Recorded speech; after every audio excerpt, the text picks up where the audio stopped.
Jorge Alemán, atrás atrás del mar, allá en España. ¿Cómo está, Jorge? Néstor Mocha saluda desde acá, desde Radio Universidad de Córdoba.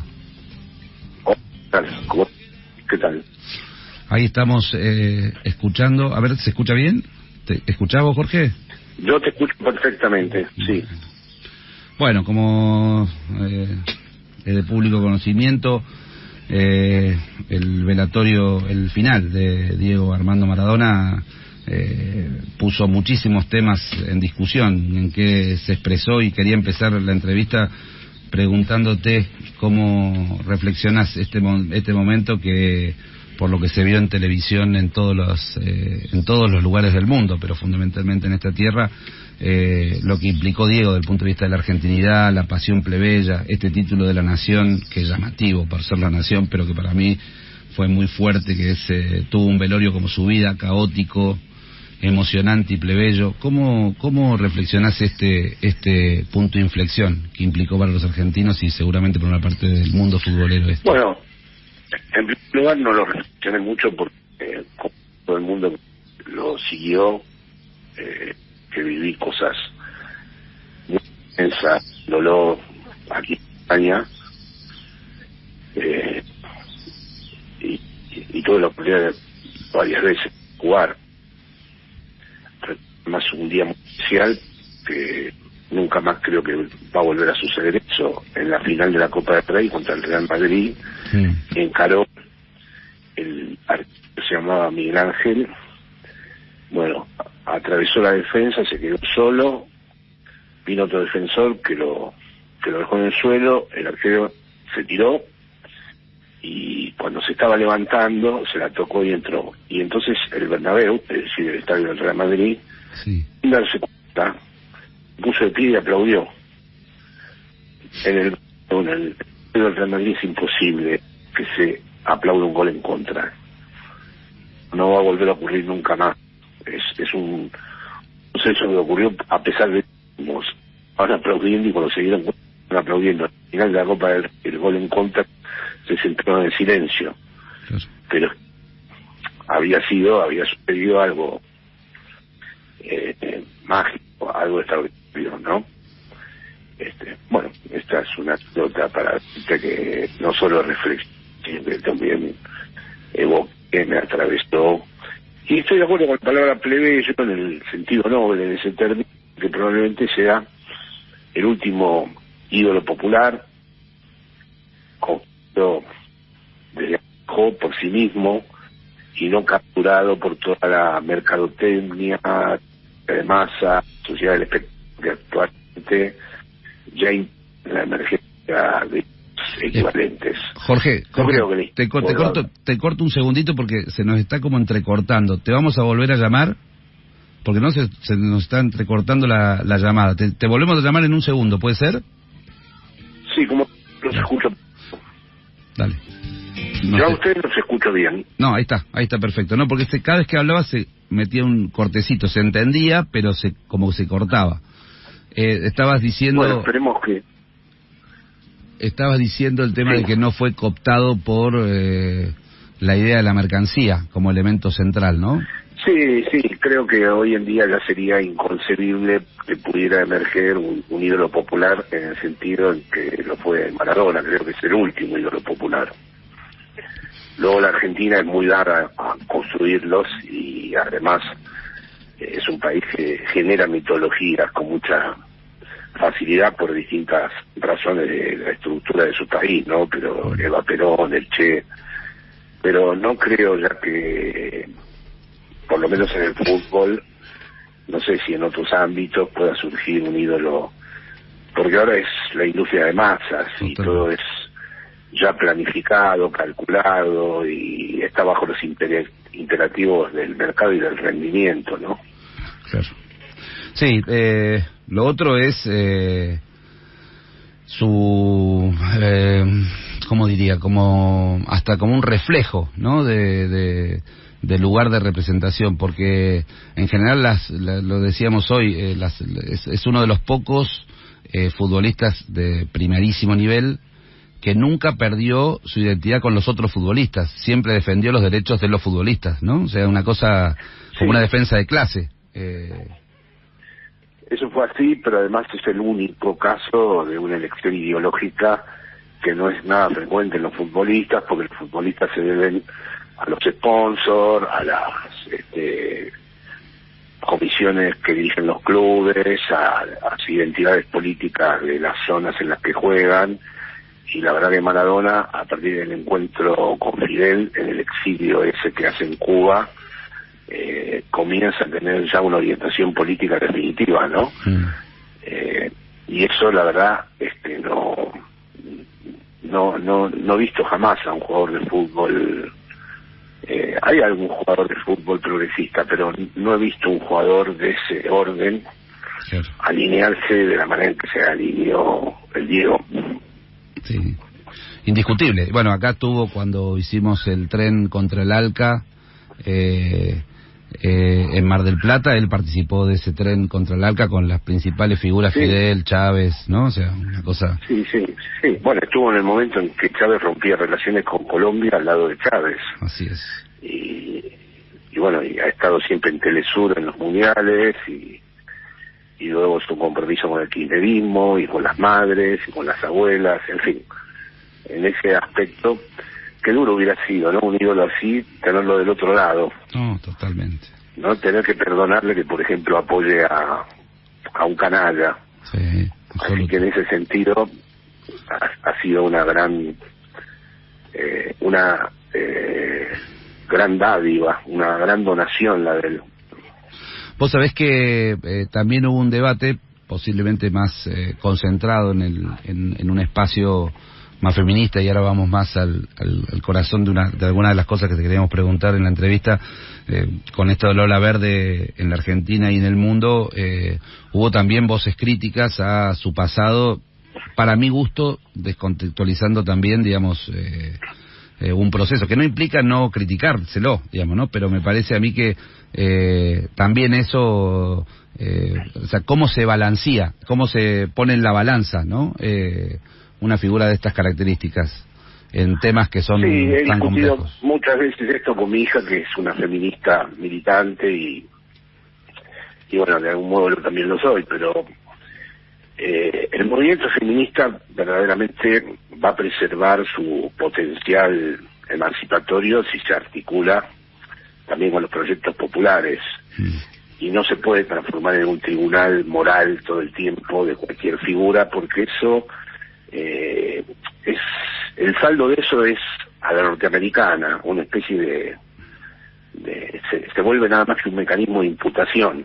Claro. Evidentemente ninguno de estos ídolos populares que surgen donde surgen están construidos de las lógicas políticamente correctas, y las críticas son pertinentes porque también muestran que no se trata de transformarlo en el gran ideal a imitar. Él mismo aclaraba que no es ejemplo de nada.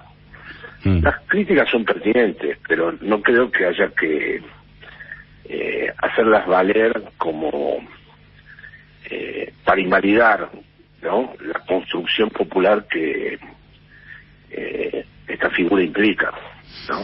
Sí. Porque entonces ahí perdemos el eje. Ya vuelvo ahí sí se pierde un eje, porque la gran fuerza del feminismo es en la medida en que también mantenga su relación con el arraigo popular.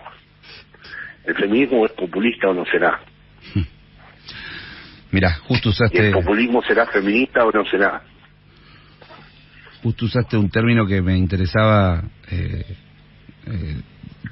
reflexionar contigo alrededor de esta idea de, porque usabas el término de populismo, digamos, ¿no? También hay algunos escritos tuyos donde planteas de que hay imposibilidad de que haya un populismo de derecha, como hay algunos intentos... Sí, la verdad es que a pesar de que tuve una relación muy estrecha con mi querido Ernesto Laclau, que no sostenía precisamente eso, discutiendo con él fue que precisamente llegué a esa conclusión, y me confirma la realidad esa posición, ¿no? No me gusta ver a los progresistas llamar populista a Trump, o a la extrema derecha, o a Vox aquí en España.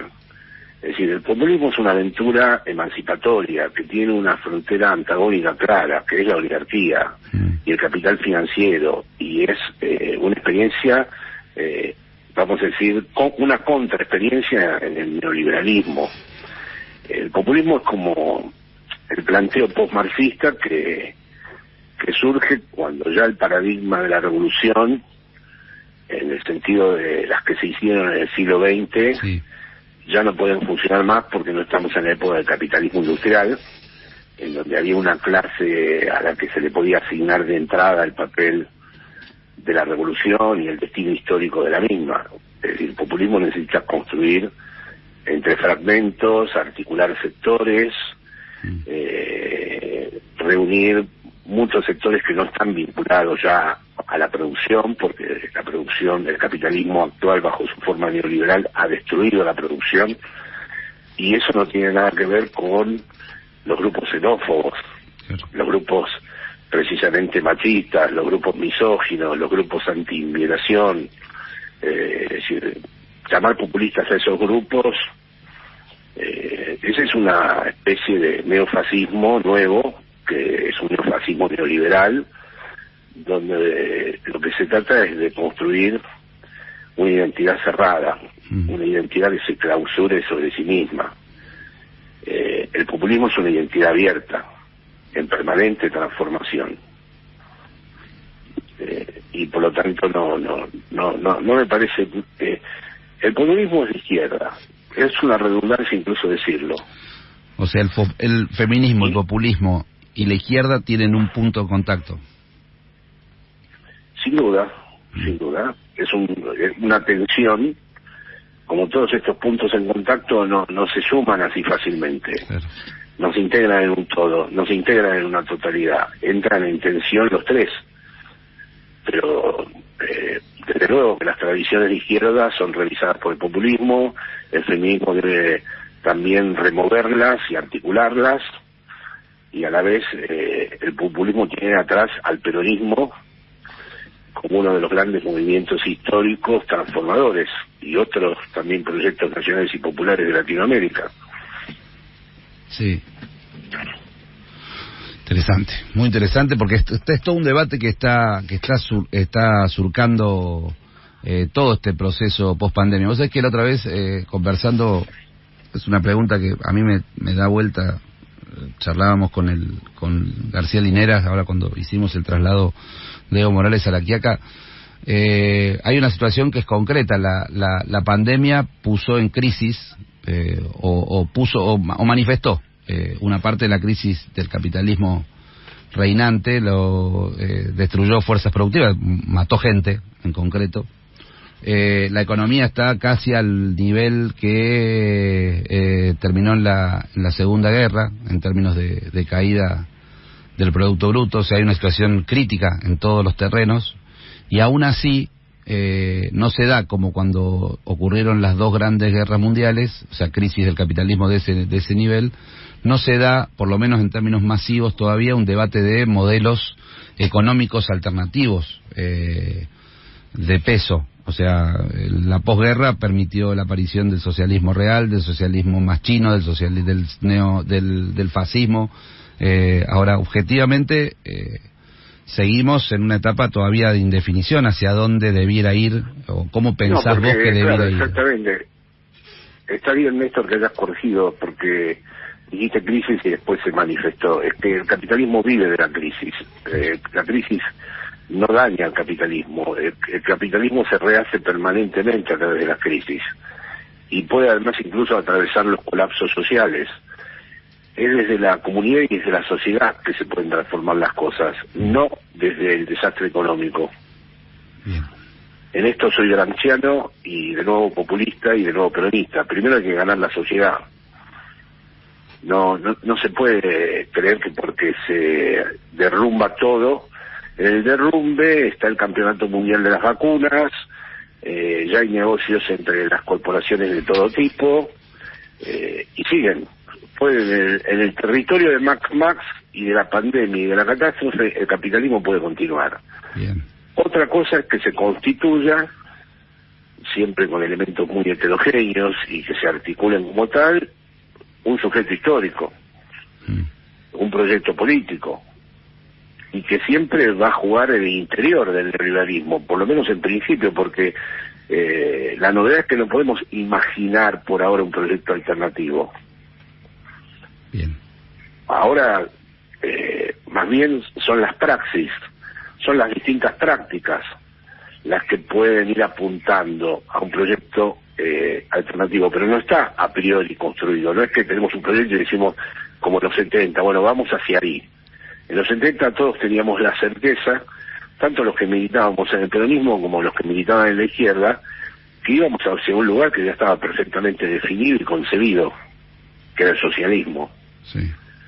Ese es un lugar vacío ahora. No tenemos una orientación finalística de la historia, no vamos hacia un lugar ya predeterminado. Ahora el lugar se va construyendo en cada paso. Ahora es cada coyuntura la que pone en juego lo que puede ser un proyecto político. Bien. Y en ese sentido es donde también veo que el populismo viene a reemplazar los proyectos, pero no los reemplaza imitándolos ni reproduciéndolos, pero sí reemplaza los proyectos revolucionarios que duraron hasta los 70 del siglo pasado. Bien. Y hablas también de cómo es que le planteás la necesidad de radicalizar la democracia, ¿no es así? Bueno, hoy por hoy hay un problema con esa palabra, ¿no? Es decir, el capitalismo neoliberal la ha destruido, cada vez la arrincona más, porque la democracia implicaría que los adversarios se reconozcan entre sí, bajo una instancia que se llama democracia, pero cada vez vamos hacia una guerra de posiciones, como diría de nuevo Gramsci y mi querido Laclau. Es decir, el adversario no te reconoce. Hoy en día ya no podemos decir, está el oficialismo y está la oposición, y esto dentro del marco democrático. No, hay una especie de proyecto en donde hay un sector que ya no quiere aceptar el marco democrático. Las derechas ya están preparadas para ir a un terreno donde ya la democracia pierda todo su valor simbólico. Y por lo tanto, para nosotros, por el contrario, la tenemos que asumir más que nunca. Es decir, y en ese aspecto veo interesante la propuesta que mencionabas antes de radicalizar la democracia. Le contamos para radicalizar la democracia. Dale. Sí. No, te corté yo, perdón. No, la radicalización de la democracia no quiere decir algo superestructural. Quiere decir trabajar en la comunidad, trabajar en la militancia, buscar nexos entre la comunidad, la sociedad y el Estado, inventarlos esos nexos. Por eso no considero populistas a la ultraderecha, porque a mí no me parecen rasgos superestructurales que sean xenófobos. Por ejemplo, cuando me decían algunos amigos en Argentina que Trump era peronista, sí. A mí me parece un insulto al peronismo eso. Lo escuché, sí. Porque era proteccionista, porque los demócratas son terribles, que lo sabemos. Pero eso que tiene que ver. Nosotros hemos hecho una experiencia con los derechos humanos que nos demuestra que los derechos humanos no son una superestructura, no son meramente un añadido, sino que hace al corazón y al núcleo mismo del proyecto. Entonces alguien que ha atravesado las transformaciones del peronismo, le hace el kirchnerismo, no puede entender que alguien que haya estado en el kirchnerismo pueda llamar populistas a Le Pen, a Salvini o a Trump. Porque precisamente se trata, como dijiste antes, de la radicalización de la democracia, que es hacer participar a los sectores populares en el proceso de construcción de la sociedad. Bien. Le contamos a la gente que estamos hablando con Jorge Alemán, que que toda esta entrevista la vamos a subir a nuestras redes, pero aparte que tiene hoy un canal de YouTube, se llama Puntos de Emancipación, revista online dirigida por Jorge Alemán, Lacan Emancipa. Los pueden encontrar rápidamente con cualquier buscador de internet usando estas coordenadas, Lacan Emancipa. Contanos un poquito aparte de esa experiencia, y acá mi compañera Loa Miglio te quería hacer una pregunta. Hola Jorge, ¿cómo Bueno, estás? esas experiencias... No, Hola, perdón, ¿cómo le va? Rápidamente les agradezco que nombren estos proyectos. Lo hacemos con un grupo de compañeros, con nuestros propios recursos, para no depender, digamos, de los grandes medios. Entonces, antes de estar pidiendo un lugarcito en los grandes medios, decidimos hace un tiempo atrás, por ejemplo, en Punto de Emancipación, entrevisto yo, y ha pasado todo el mundo por ahí. Ha pasado Pablo Iglesias, Axel Kicillof, Rejón, el otro día Carlos Fernández Liria, ahora Amador Sabater.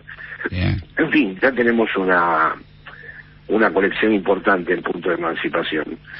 La Lacan Emancipa es más teórica y tiene que ver con la izquierda lacaniana, que es un proyecto que desde hace años me interesa mucho, que es, entre otras cosas, repensar a la izquierda desde nuevos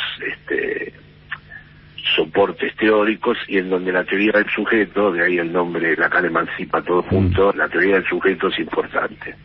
O sea, en los nuevos proyectos de emancipación no nos podemos desentender ni de cómo se producen las subjetividades en el neoliberalismo, ni cómo está hecho el sujeto de verdad. No nos podemos engañar con la idealización del hombre nuevo, o que en lo colectivo van a ser un ser humano distinto. Primero tenemos que ver cómo se juega en el proceso del neoliberalismo las distintas tensiones entre las producciones de subjetividad neoliberal y la posibilidad que tenga el sujeto de sustraerse a las mismas y operar en una dirección distinta. Bien.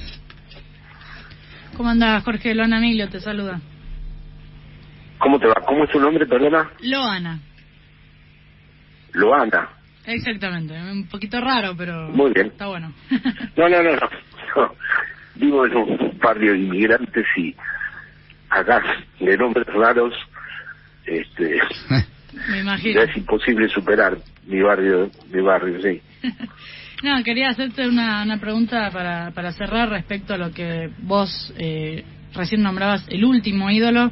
Veo que en tu Instagram hiciste una reflexión muy linda sobre Diego. Y en un momento decís, vos que fuiste el radar de tu corazón que descubría siempre el latido falso del poder.